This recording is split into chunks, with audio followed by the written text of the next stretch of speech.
haven't been to an ADI webinar yet, thank you so much for attending this one. This is actually going to kick off our series in a couple weeks where we're going to have a panel of craft distillers talking about making liqueurs, and particularly kind of more authentic from, that kind of farm to bottle technique. So it's a little bit different than just people buying, let's say, essence and adding that to neutral grain spirits. We're really trying to get at the at the at the artisanal level of craft making fine liqueurs. Uh, I myself love liqueurs. I have never really done them in production. I made what's called a pommeau, but that's considered more of a fortified wine than a liqueur. So, I mean, fine, subtle difference, but just, for transparency and full on openness. But I definitely do love to drink them. And I think this is a great opportunity for craft distillers to also look into these products because they can be very lucrative and the market demand for them is very high. So I'm actually kind of surprised that we don't see more craft distillers making liqueurs and cordials. So hopefully that'll change after this webinar. All right. Slide. So we'll do a brief introduction about liqueurs. We will talk about high-level history of liqueurs, basics of making liqueurs, popular liqueur categories, and then do-it-yourself liqueurs. Some things that I'll recommend that I've learned to get you started. The importance of flavoring those liqueurs, using alcohol to make those liqueurs stand out on their own, and just touching base on some iconic liqueur brands, sorry, not liquor. And then we'll just finish up. My name's Todd Buckley. I am recently the new Director of Education for the American Distilling Institute. So as I said, I welcome you, and we're going to be doing a whole host of different webinars in the coming months. So please make sure to check out distilling.com/events. That will be a place where we have all the latest events, and then we'll also be emailing and certain other things, social media. So just keep an eye out and let us know how we're doing too. So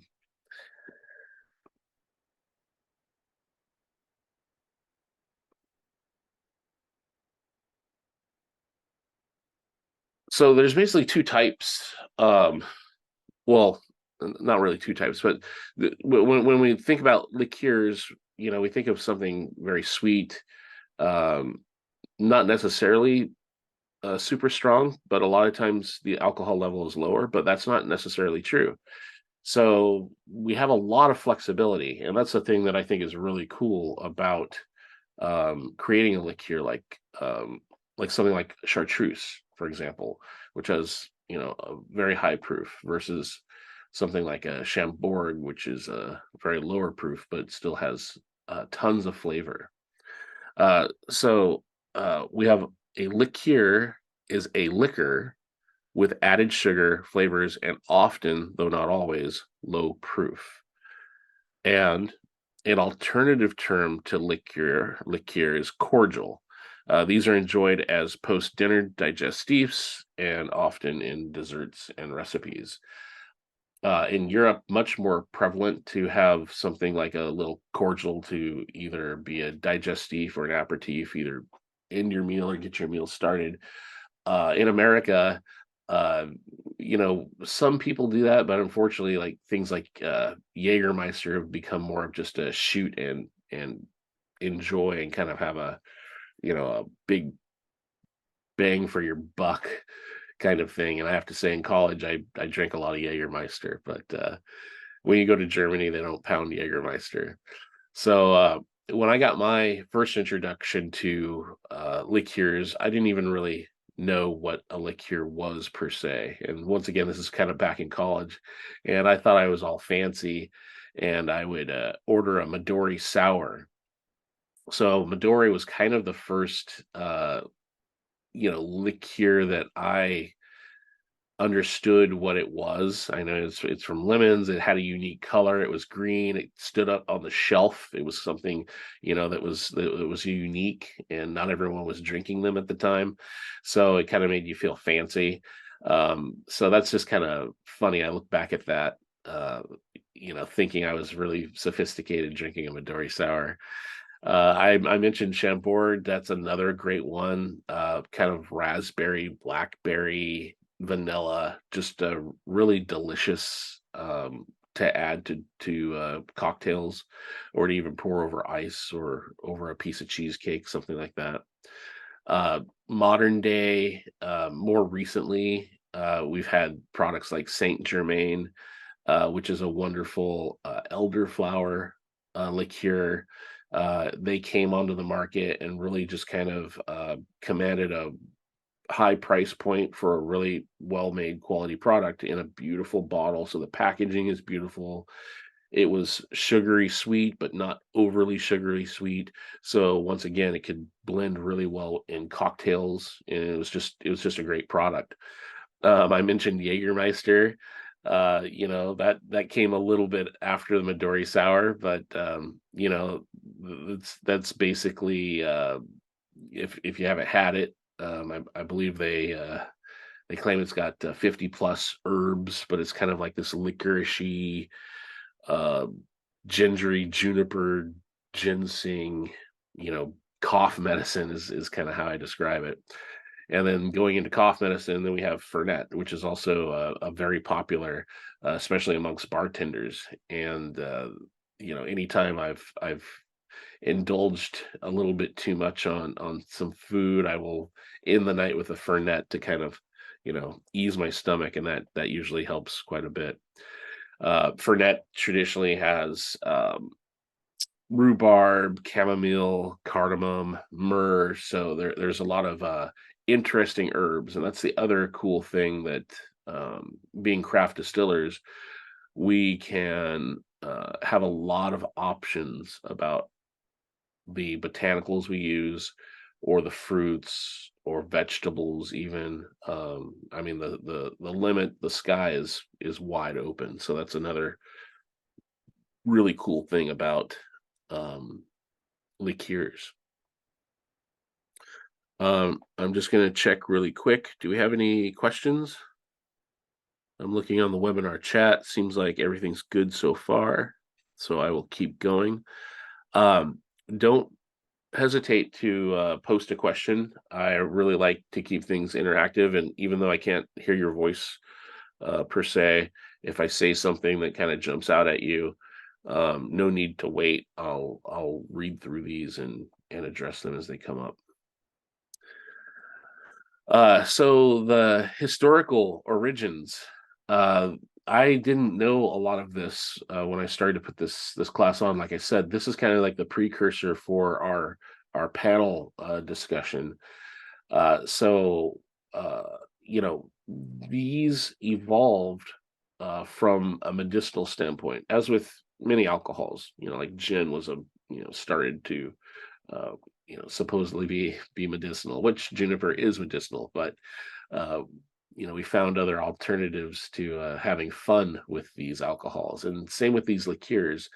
Um, they first started off in Italian apothecaries during the Renaissance, uh, and they slowly left from the monasteries and these kind of holy pursuits of uplifting the spirit and healing the body, to more social aspects of the beverage. So then we have aristocrats that are drinking these things and feeling the effects of imbibing and having libations and free spirits, and a party basically. So reading through that history, we kind of jump into, I think where it kind of pinpointed was Italy. So in 1547, a 14-year-old wealthy Tuscan family, Catherine de' Medici, if you've ever heard of the Medicis, very wealthy, rich Italians, married Henry II to become Queen Consort of France. So from Italy, we get this tradition transferred into France, and then France becomes this powerhouse of making liqueurs and beautiful spirits. And then all of that happening in the background, you also have monks getting persecuted for some of these things as well. So there's a whole crazy history of fleeing from monastery and hiding, and if you listen to the chartreuse lore, they had to hide the recipe and do all these extreme things, and it took years to figure out the recipe from these archaic handwritings and everything like that. So you found that uh, the lore and the storytelling around these liqueurs is something that is also kind of cool and intriguing and amazing, and brings people in to celebrate with them. uh Another quick thing, if we've all heard of bowls, when I was in Amsterdam, there's the Bowls distillery there. They were kind of accredited for kind of bringing uh, product to market, actual product. So it's not something that monks were making, but an actual commercial product. And this is all because of what was happening with the discovery of the New World in the Americas.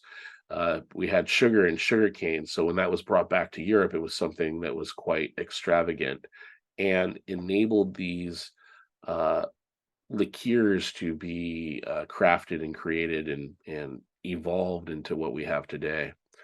If we've ever had a cream-based liqueur like Irish cream, Bailey's is one of the most famous ones.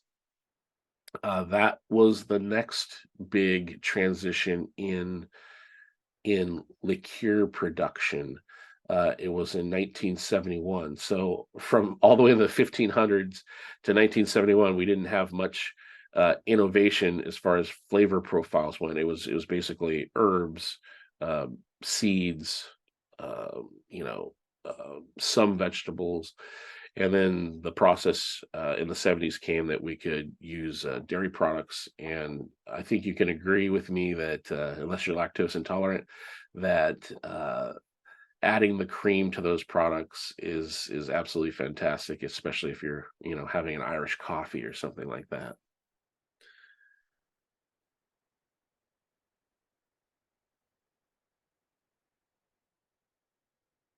We spoke a little bit about chartreuse. That is a very well-known liqueur. Um, it came about from what's known as the monastic tradition. So chartreuse is more than 4 centuries old. It was handed down through a manuscript by Francois Hannibal Estres in 1605. So we go back that far. The legend or the lore is it took more than 150 years of research for the Carthusian monks to unravel the secrets of the manuscript and fix the recipe for elixir vegetal in 1764. Now, this is the other thing that was kind of interesting about this. You had really high proof through these products. So we kind of transitioned from these products being over 100 proof to dropping below 100 proof. And then there's many varieties of chartreuse today, I think three or four, maybe five, and their alcohol by volume varies significantly between product. So today it's made with 130 herbs, plants, and flowers. It is a highly guarded and secret recipe. Um, It's supposed to have some cinnamon, some mace, lemon balm, dried hyssop, peppermint, thyme, rosemary, arnica, and angelica. So just to name a few of those 130. Once again, it's just a fantastic jump off. So as I kind of talked in my gin workshop that happened a month or so ago, maybe 2 months ago. Um, the cool thing about making gin is you have so much variety that it's almost infinite, and a lot of the same excitement that I find in making spirits is also here with liqueurs. So pretty much the sky is the limit. Um, I see a question from Nicholas. Would you see the snake oil family of the late 19th century or the 20th century elixirs as liqueurs? Definitely. A lot of snake oil. As you know, I put that in parentheses in air quotes. Uh, a lot of people were adding things, and unfortunately a lot of the alcohol was bad. So not only were you not getting the medical benefits, but you're also drinking subpar alcohol.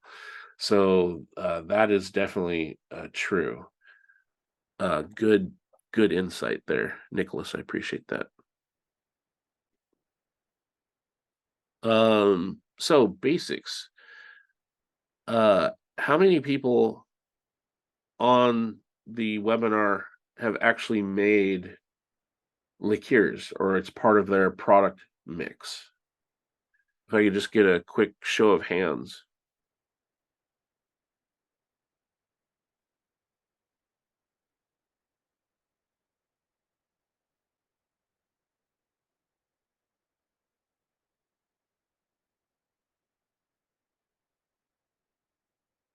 Yeah, Carolyn asked, did snake oil contain sugar? A lot of them were a very sugary sweet.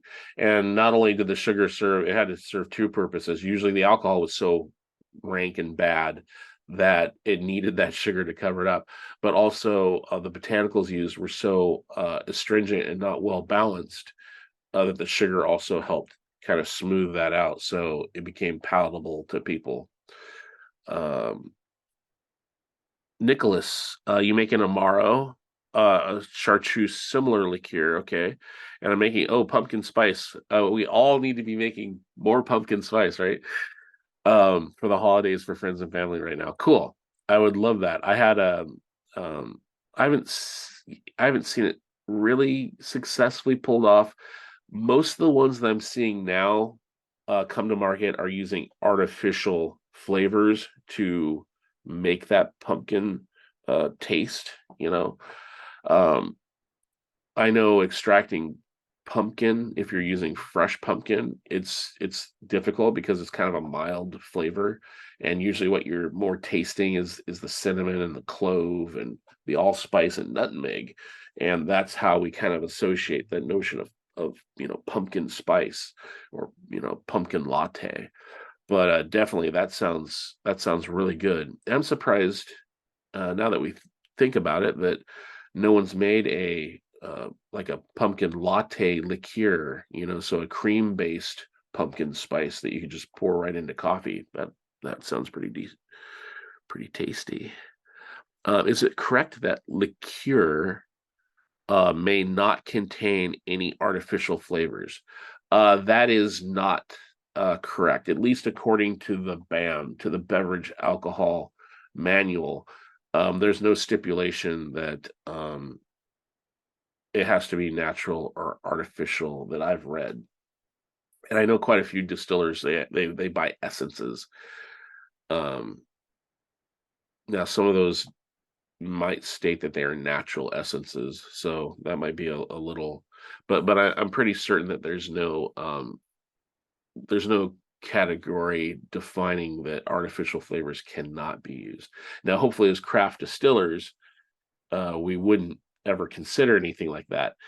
But uh, I know there's the bigger brands would definitely probably have some sort of artificial flavors in their liqueurs.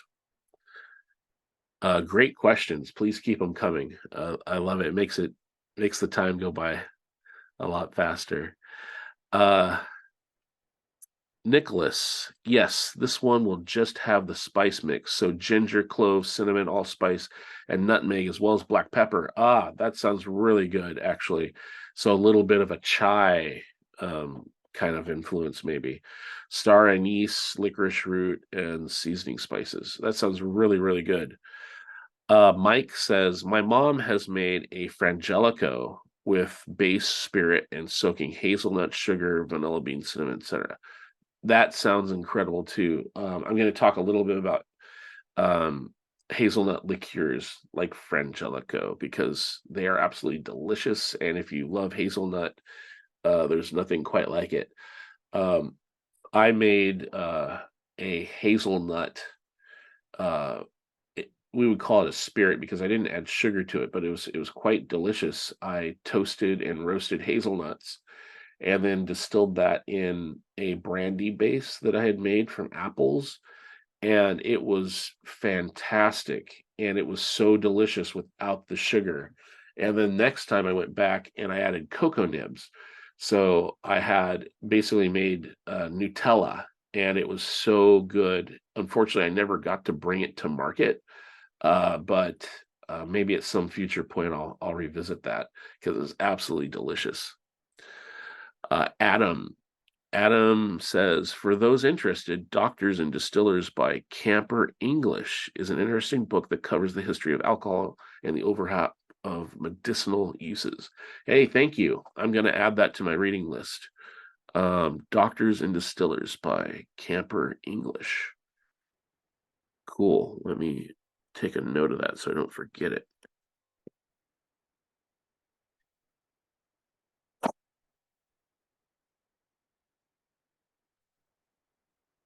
Okay, thanks, Adam. And then Nicholas says, that hazelnut sounds so yum. Yeah, it is. I'm in the Pacific Northwest, so I live in Washington State, but Oregon and Washington a little bit, but mostly Oregon is known for their hazelnuts. And we have a lot of hazelnuts just naturally around here. So once again, it's a really cool thing that you can do that's regional, it's unique, and I'm always amazed that more craft distillers aren't doing it.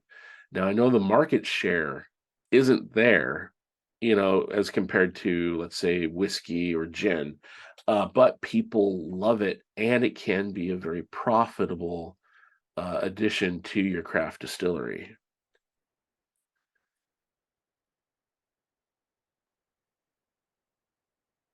Okay, so it looks like that's the questions for right now. Great, keep them coming though. Don't be bashful.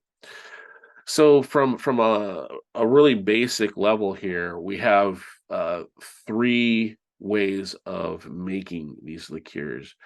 Now, if you sat in on my gin webinar, Mastering Gin, I talked about maceration and decoction, and what we didn't talk about was percolation. And this is kind of a unique um, technique that some distillers use when they are extracting flavors from their liqueurs. So percolation is a method that mimics the same techniques used as percolating coffee. But with the liqueurs, the percolation is a large tank, and it can be done with hot or cold. And the spirits are placed at the bottom of that tank, and the raw material is placed on top of the tank, and a basket-like or a container structure is suspended, and then the spirits are pumped over that. I have some good friends up north in Woodinville who make wonderful amaros and vermouths and whatnot, and they have that hanging bag technique that they use. Uh, it's a very easy way to extract a lot of great flavor. Maceration. So just like we would think about putting a tea bag in hot water, kind of the same thing for our spirit here. So we would want to be putting whatever it is, our fruits or our seeds or you know anything that we're going to be using to flavor our our liqueur, uh, we could put into a bag. When I did mine, I just used an organic cotton pillowcase and just let that sit for 24 to 48 hours. So that's one way to also macerate. And then, of course, there's distillation. So just like what we would do with gin, for example, we'd either put the juniper into the still itself, or we'd use an offset for a gin basket and extract the flavors that way. We can do something very similar for these flavors that we plan to extract. And then once we extract them, then we proof it down and then add sugar. This is something that not a lot of people talk about, but aging period as well. Usually, a minimum on these is a month, and I would say you could go up to over a year. So that's something to think about. In a production environment, it's kind of hard to make a product and then wait on it for 6 months, especially if it's a sugary sweet product, because we're all used to waiting for our brown spirits to mature and develop flavors. But a lot of people are anxious. So with their gin and with these liqueurs, they tend to kind of push them um, before they've reached full maturity. So I'd really recommend, if you do embark to make these liqueurs as part of your portfolio, that you take the time and you do some experiments and you start aging at least 90 days out. I think 6 months and then possibly a year, you'll get much more robust and interesting product than you would if you just wait 4 to 6 weeks before releasing your product. Uh, Charlene asks, do you age it after it's mixed or after bottling? Yeah, the way that I would do this, and the way that typically I believe it would happen in larger production facilities, is you would get everything proofed approximately what you're wanting to release it at, and then you would add your sugar, and then you would let that set and let all of that commingle for the next several months together. And then when you go to put it in your bottling tank, then you would approximate it, and then that's when you'd start doing all your necessary due diligence to get the proof, whether you do that because of sending it out to a lab or you do it in house. That's where you start the journey of uh, determining your true proof, and we'll talk a little bit about that coming up too, because that is a real pain point when you are doing liqueurs. They aren't nearly as easy as if you're doing like, let's say, a vodka, right?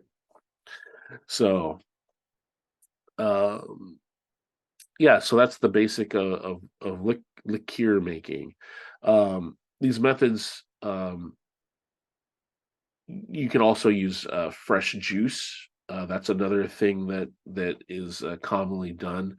So it's not just necessarily herbs or leaves or dried, botanicals. It can actually be fresh pressed juice as well. Caroline or Carolyn, what filters do you suggest before bottling to avoid loss of flavor? Yeah, I would say just a straight like a paper sheet filter would be good. Like you said, you don't necessarily need to go to the extreme of chill filtering or getting something down to like 0.05 microns or whatever, because you would strip a lot of that flavor. The main thing that I see in production facilities is if there's anything, um, any skin that may have come off. Like a lot of times there's a lot of citrus peel, maybe there's coriander, so little pieces like that. So it doesn't have to be. a super fine filter, but you do want something that doesn't end up clouding when you do put it into the bottle or getting some of that sediment, which I have seen some craft products, and the general consumer, not that there's anything wrong with it, but the general consumer just doesn't expect to see floating specks at the bottom of their spirits bottle. So that's just something that from an aesthetics point of view, that's the most important thing to filter that out so a consumer doesn't think there's something wrong with the product. So, great, good questions.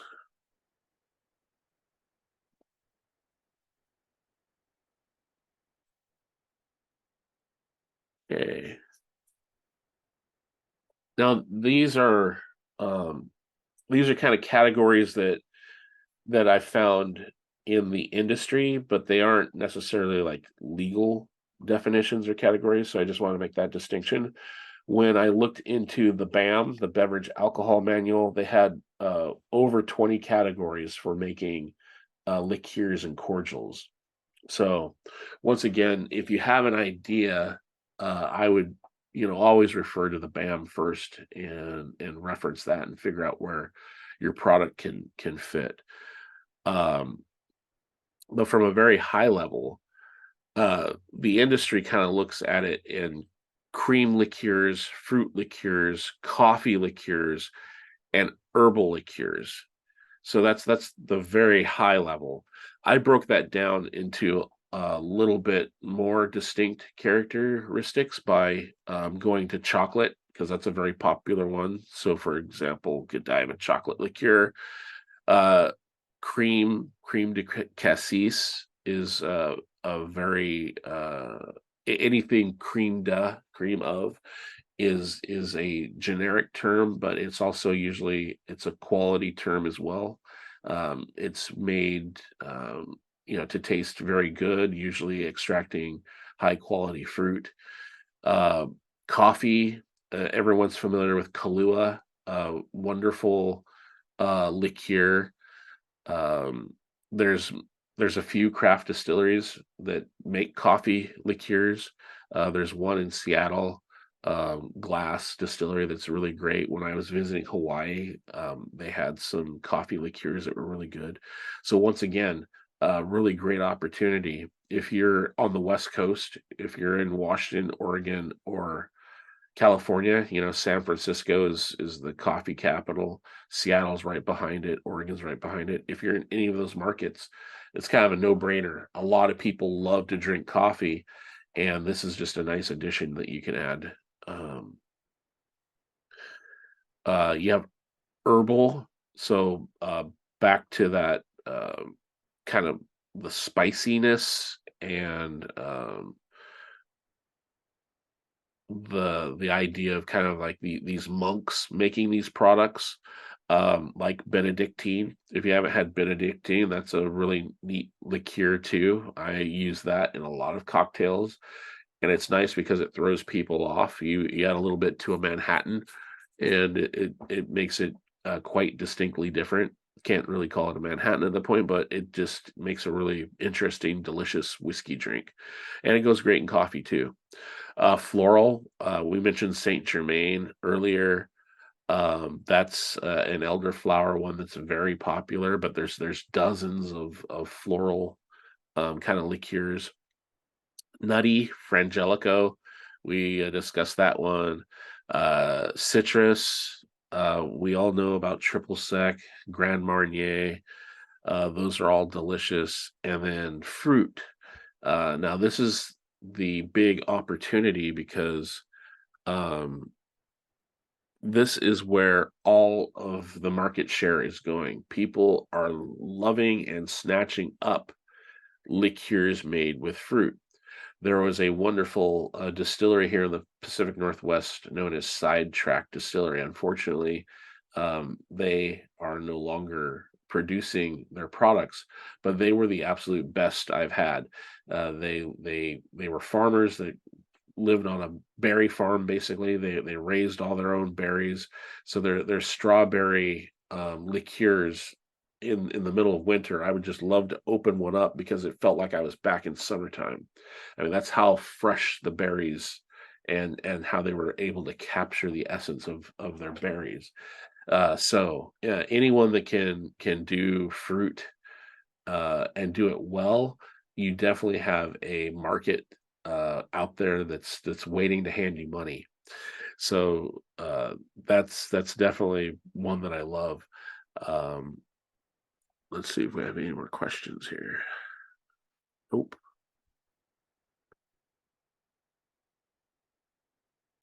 Just for a little bit more detail into these categories, like I said, I kind of made these up, but the high level ones are fruit, coffee, herbal, and then other category. But within that, there's also what's known as generic liqueurs. So, like I said, generic liqueur usually is a like a creme de menthe, or a creme de cassis, something like that. We can all make a product like that, but if we were to make something like a chartreuse, that is known as a proprietary liqueur. We can't make that. We can't say this is chartreuse like, or we're making something, like chartreuse. We'd have to come up with a completely different name. So those are two distinctions as craft distillers. If we're exploring this category and we're trying to think about products to bring to market, I just want to make sure that I bring that up to you, and then you're well aware of that. Liza, how do you preserve the fresh fruit flavor? Are there stability issues with fruit juice? Yes, but part of what helps stabilize that is the alcohol, right? Because usually we have a high point of alcohol over 20%. So usually that helps. And then, of course, sugar is a natural preservative as well. So typically, those two combinations help a lot. You can also add tartaric acid or citric acid as another buffer for extending the shelf life and keeping um, the essence of that fresh fruit alive as it gets bottled and it sits on a shelf. The other great thing about these liqueurs is normally you don't require any refrigeration. Now, that's with the fruit based ones, not with the dairy based ones. Dairy based ones, we still want to be able to refrigerate. But if you're making like a, a cherry, let's say a cherry, a creme de cherry, or something, or a Kirschwasser liqueur, something, very cherry forward. The combination of the sugar and the alcohol and a little addition of tartaric acid or citric acid will keep that product shelf life stable for a very long time. I won't say indefinitely, but definitely over a year. Uh, okay, great question. Keep them coming, please. We are right about 10:10, and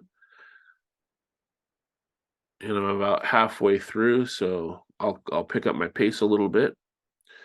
Once again, if you're thinking about this from a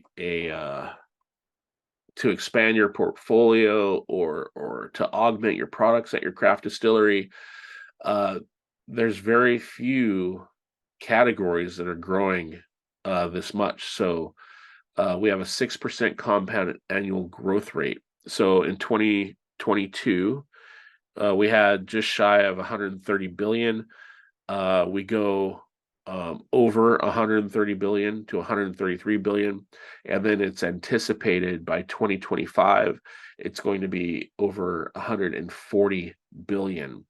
So this is another great opportunity, and that's the other reason why I wanted to highlight this for our craft distillers, is because there is money to be made here. Excuse me.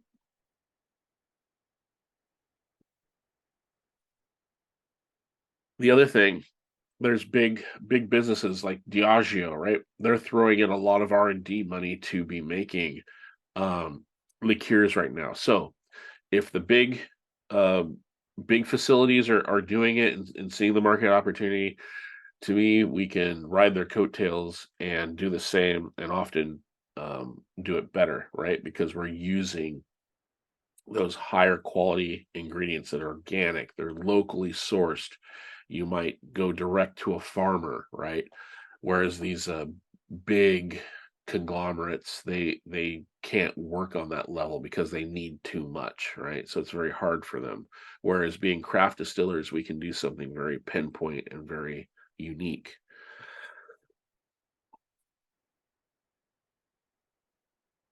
Ryan.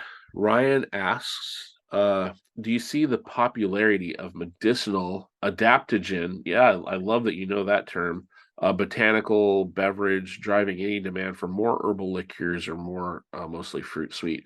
Like I said, the big growth is in the fruits. However, there's also another trend happening where, yeah, I know it's a little counterintuitive, but people drinking alcohol want healthier alcohol. So we've seen kind of things like that with like Skinny Girl, right? It's got lower calories and whatnot.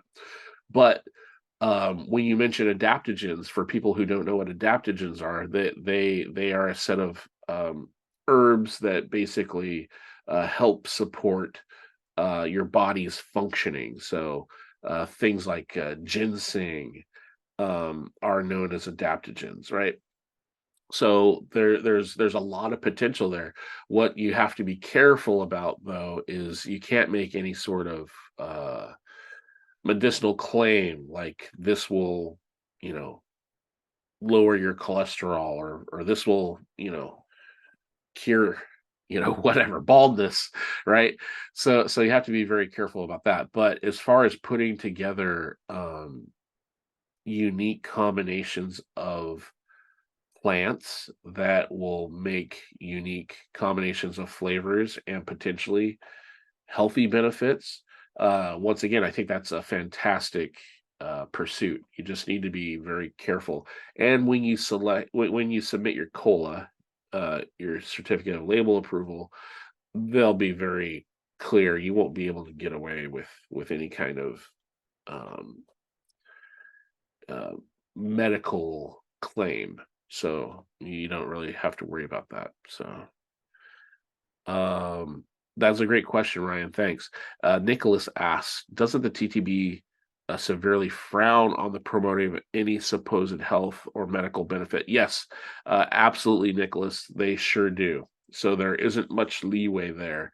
And that's why I was saying, when you look at your COLA guidelines and you submit your COLA, if you have anything on there that is stating or claiming something like that, it'll get flagged and it won't get approved. So awesome. Thank you.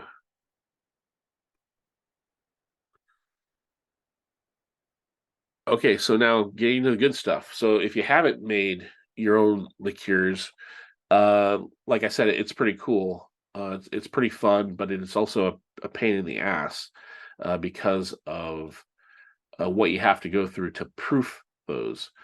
Um, but as with anything, worth doing, if it's hard, it's worth doing, that sort of thing. um, you can really find some delightful products. Um, I was just recently introduced to a slow gin that I absolutely loved from Spirit Works. So if you happen to be in the California area, or I don't know if you can maybe ship it or whatnot, but they make a fantastic slow gin. So that's I'm going to give you kind of a basic recipe where to get started. But basically, keep in mind it can be, any herb, any flower, any vegetable, any fruit, and then all you got to do is add sugar and alcohol. And like I said, and then thyme, sugar, alcohol, and thyme. And then if you want a little extra fortification, tartaric acid or citric acid. But that's the exciting thing. The sky is the limit. You could come up with your own version of a Jägermeister, or you can make your own traditional, whatever, right? That's the cool thing about it. when I visited Iceland, and they have a tradition. It's like Jägermeister on steroids. It's called Brennivin, and that was a drink that I got introduced to that is so unique, and it's so like culturally specific. It just sparked a lot of ideas of what we could be doing here in the United States as well around these flavored cordials, or these sugary uh herbaceous drinks that can either stand on their own or be added in cocktails.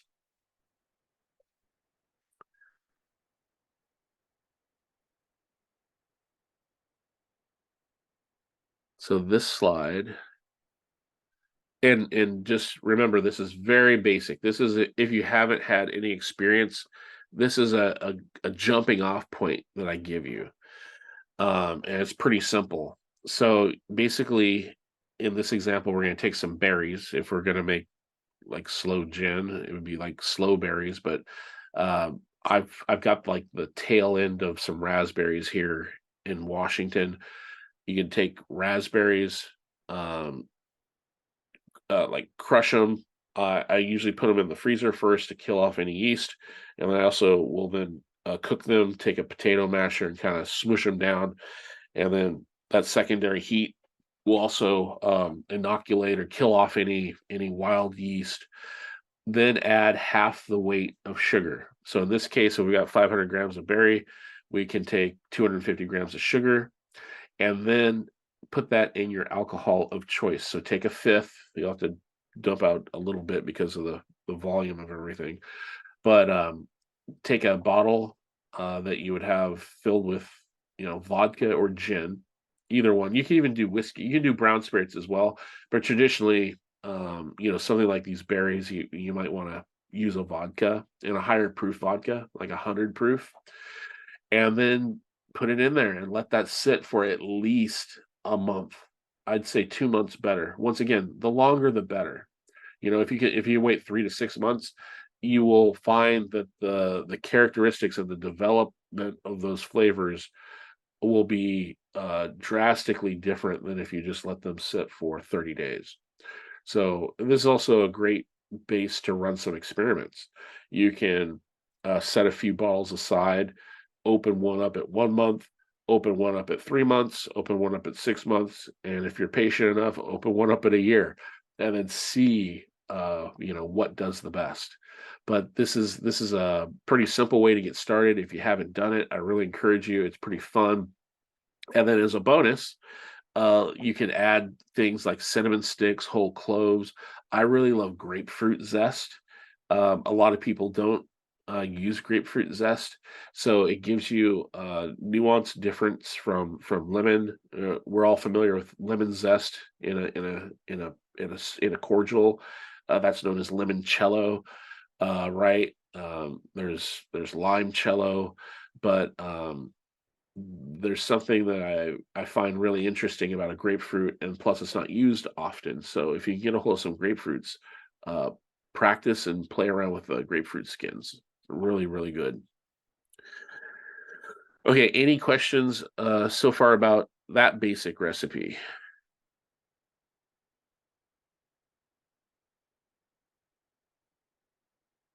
I gotta close up here pretty quick. It's 20 after, so I got 10 minutes.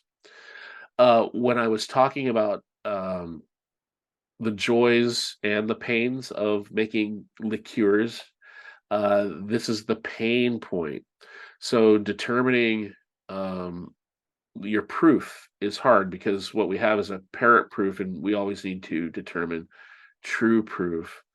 Most of the time when we're making these spirits, we're going to blow past um, the category of how we can do these things in house. So if it's over 600 milligrams per 100 milliliters of solids, um, that was usually my cue to send it to a lab and have the lab do it. And that's perfectly fine. I had done this a couple times on my own, and the TTB says it takes like a half a day, 3 to 4 hours. I would find it would take me much more than that. And then time is money in my case. So I would just end up sending this stuff out to a lab before it got um, bottled and sold. So that's one way to do it. Now, if you're very diligent, you can use these three different methods. There's determination by evaporation. There's the distillation method where you actually just redistill it out and what you're left with. So you take all the sugar and everything that you put into the spirit, you have a clear spirit back. That you determine the proof that way.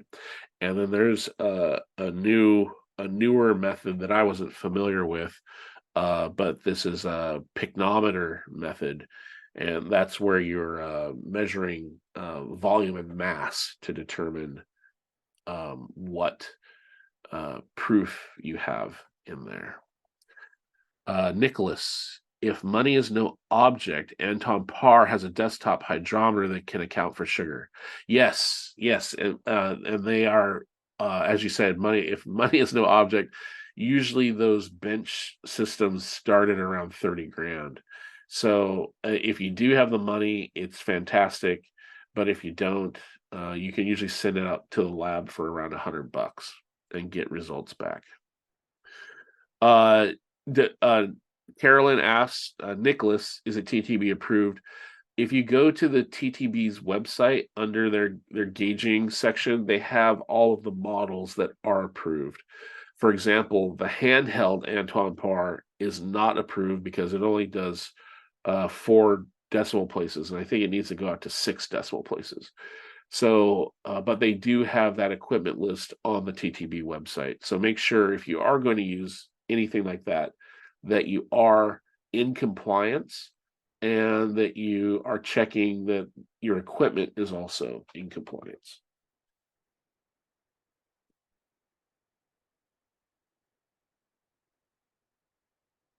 Flavor. Now, this is another big one because we think that just because we're throwing some fruit and some alcohol together, it's naturally good. Well, no, it doesn't necessarily turn out that way because what we have is we could have different grades of alcohol, especially if you're just buying neutral grain spirit. Like I said, in my case, I made all of my base from brandy, apple brandy.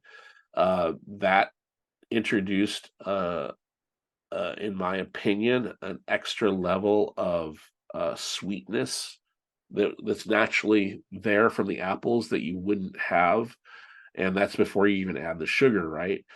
Um, but if you're just buying corn, let's say some 190 corn neutral grain spirit, to me that's normally a little bit harsher, and that would also equate back into your spirit as well. When you water it back down, you proof it back down, let's say to 30 proof or something like that, 15% alcohol, let's say. Um, it might not taste as good. So that's something to be aware of and consider. Also, your sugar source. Are you going to be using, super high refined sugar, or are you going to be using a natural, delicious sugar like a maple syrup or honey, like from honeybees? So your source of sugar is also going to influence how your cordial or your liqueur ends up tasting. Um,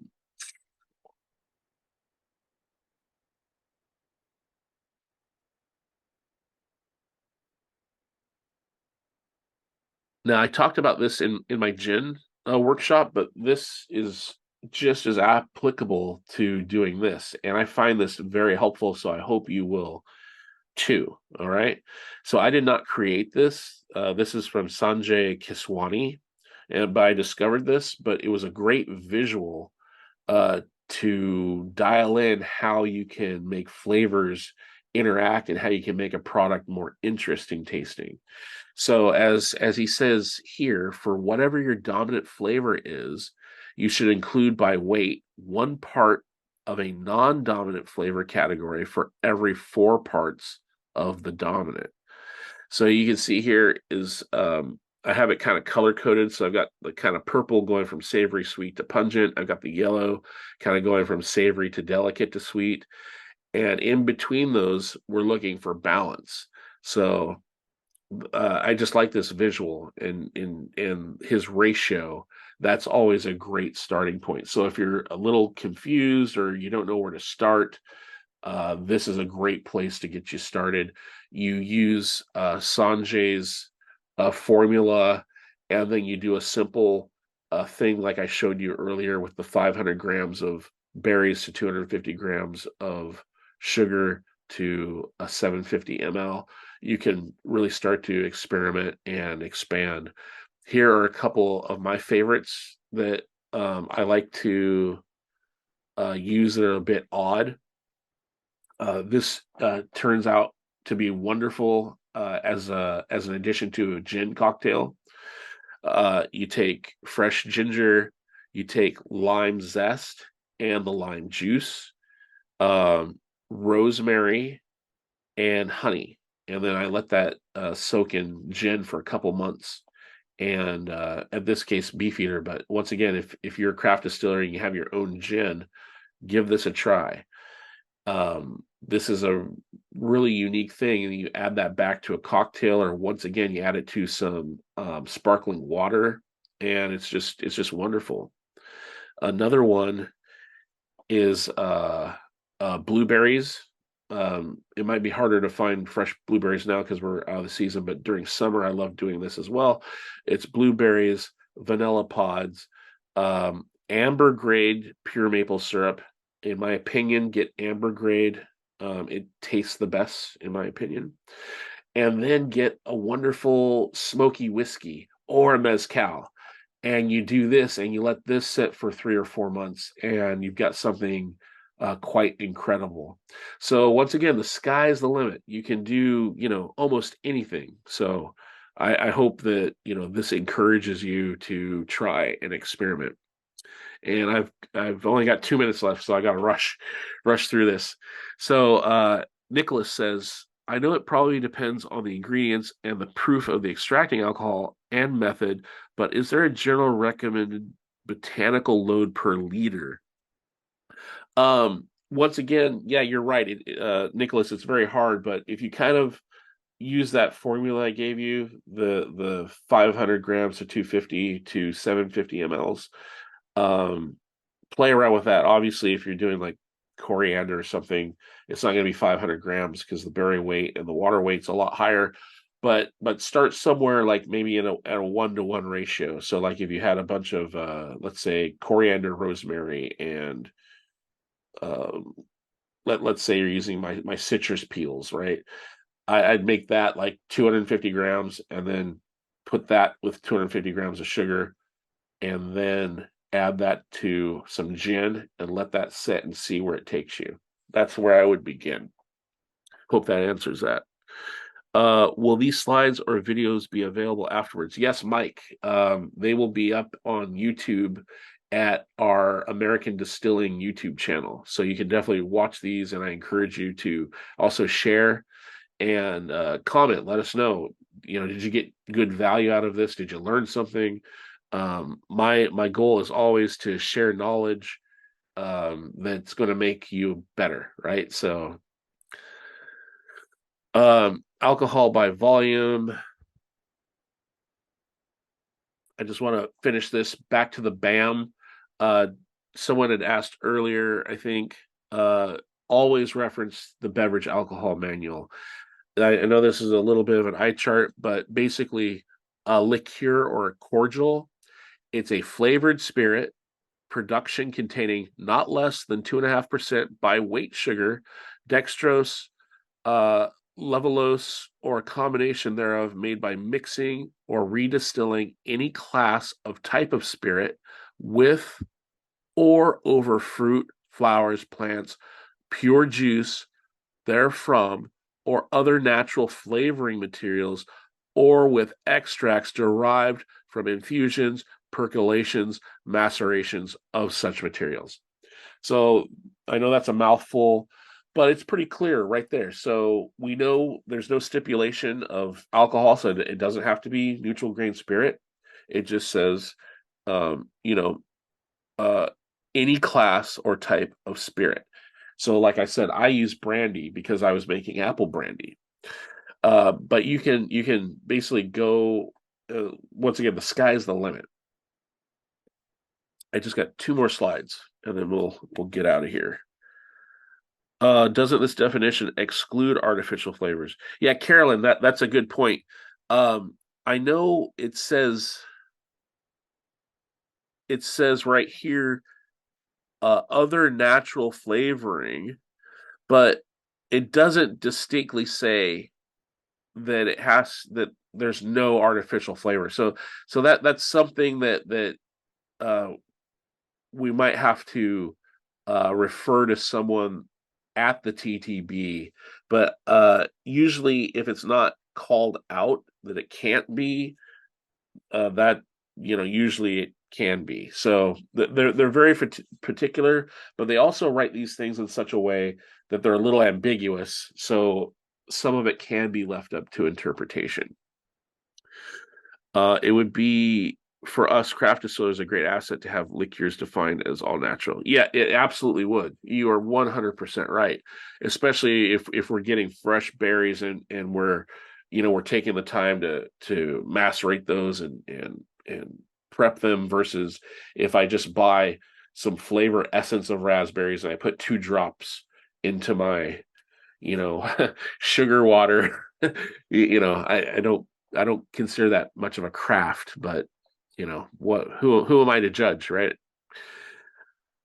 Um, Iconic liquor brands, just to kind of finish this all off and to tie it all together. Of course, there's way more than this, but these are just things that I find enjoyable.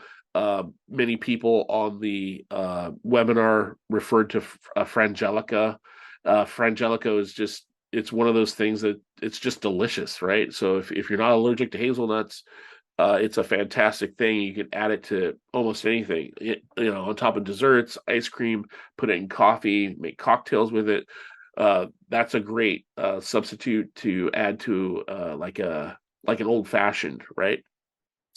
One thing that I've found that I have loved, especially during summertime, is Giffard Pamplemousse. Once again, this is grapefruit, so you can tell I'm on a grapefruit kick, but I just don't think enough people give grapefruit enough respect, and it makes such a great flavor component. So Giffard is one that I put out. Five Farms Irish Cream Liqueur. This is a true farm to table liqueur. It comes from cows on a farm, and they make this product. It's very, very good. If you haven't had a chance to try it, it's, in my opinion, a step above Bailey's. So Bailey's is delicious and great, but if you want something even more sophisticated, let's say a little bougie, definitely try the Five Farms Irish Cream. And of course, um, there wouldn't be a liqueur discussion without Grand Marnier. I mean, it's pretty much, it's known for topping off a Cadillac margarita. It's in all kinds of drinks. It's well made. It's brandy. It's just delicious. So, I'd say Grand Marnier is another liqueur that we could all look up toward to aspire to. If we could make a product of that quality and that notoriety, we would be all doing very, very well. All right, so that is all I have. This is the closing. Are there any other questions before I shut the webinar down? We're just past our hour point, so I wanted to be mindful of that and keep everyone on time for the rest of their day. But as I wrote here, definitely your support fuels the success of these ADI EDU webinar series. So I really appreciate you getting on. You can always check out distilling.com/events. And if you left your email in the registration of this, when I post it to YouTube, I'll let you know that it's available. And once again, we'd really appreciate you sharing it out with your guild, with your friends, other distillers, your staff. If you found this, worthy and a good knowledge share, please share it and pay it forward. And I really appreciate you all. Nicholas, yes, thank you so much. Great questions. If you have any questions, you can reach out to me always at todd@distilling.com. And finally, for everyone on the workshop, I just wanted to give you, or the webinar, I wanted to give you our upcoming workshop and give you a little bonus here. If you sign up, I know it says today, but if you basically sign up this week, we're going to offer $250 off our column distillation workshop, which is coming up October 20th through the 22nd. And that's going to be at Savage and Cook, just outside the Bay Area. So if you're familiar with Savage and Cook, they make some awesome whiskeys. If you know who Jordan Vi is, he also makes awesome spirits and awesome whiskeys. So we would love to have you join us. This is going to be definitely a learning opportunity. So if you want to up your whiskey game or your distilling game in general, you won't want to miss this one, especially with the $250 off. It's kind of a no-brainer. So, all right. Thank you so much. Hopefully, when you close the webinar, there'll be a short 4-question survey. If you could fill that out too, I'd greatly appreciate it. All right. Cheers, everyone. I hope you found this great, and look for our upcoming panel talking about liqueurs. It's going to be in 2 weeks. So check out distilling.com/events. All right. Cheers. Bye-bye.